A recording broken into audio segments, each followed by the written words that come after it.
আসসালামু আলাইকুম ভিউয়ার্স। বিয়ে বাড়ির জাফরানি ক্ষীরে আপনাদের স্বাগতম। Welcome back to my channel.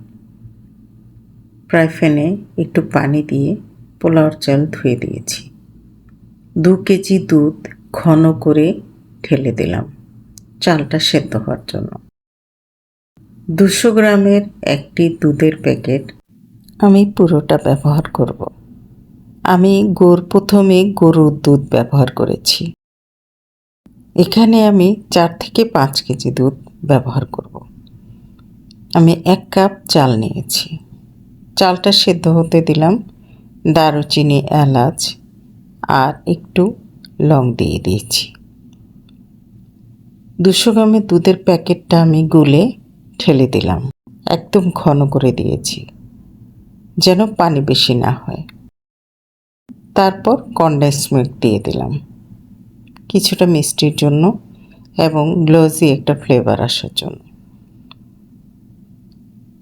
আপনারা দেখতে পাচ্ছেন আমি কনডেন্স মিল্কটা ভালো করে মিলিয়ে দিলাম এবং গুঁড়ো দুধটাও মিলিয়ে দিয়েছি। এখন চাইনিজ চীনাবাদাম নিলাম, কিছু ভিজিয়ে রেখেছিলাম, সেটা পানি দিয়ে ব্লেন্ড করে নিব। সাথে কিছু কাজু দিয়ে দেব।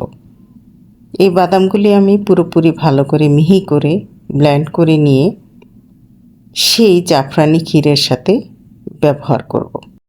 দুধ দিয়ে কিছু জাফরান ভিজিয়ে রেখেছি, সেই ভিডিওটা স্কিপ হয়ে গেছে।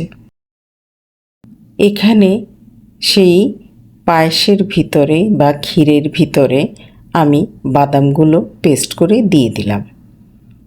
বাদামগুলো মিলিয়ে দিলে অসাধারণ একটি টেস্ট হবে এই ক্ষীরে। চিনি দিয়ে দিলাম। আমি এখানে 400 গ্রাম চিনি দিয়েছি প্রথমে, পরে আরও 1 চামচ দিয়ে দিলাম।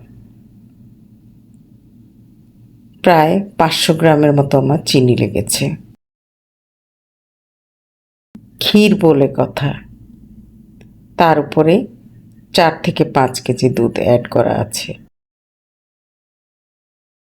এই ক্ষীরটা আপনি খেলে মুখে লেগে থাকবে। আমি সেই জাফরান ভেজানো দুধটা ক্ষীরের সাথে মিলিয়ে দিয়েছি। বিয়ে বাড়ির ক্ষীর বলে কথা। এলাচ গুঁড়া দিয়ে দিলাম। আমার হাতের তৈরি করা গোলাপ জল দিয়েছি। গোলাপ জলের ভিডিওটা আপনারা যদি চান কমেন্টে জানাবেন, তাহলে আমি গোলাপ জল বানানোর ভিডিওটা আপনাদেরকে শেয়ার করব। আমার অসাধারণ জাফরানি ক্ষীর রেডি টু সার্ভ। আলহামদুলিল্লাহ, আমার এই রেসিপিটা আপনারা একবার ট্রাই করে দেখুন।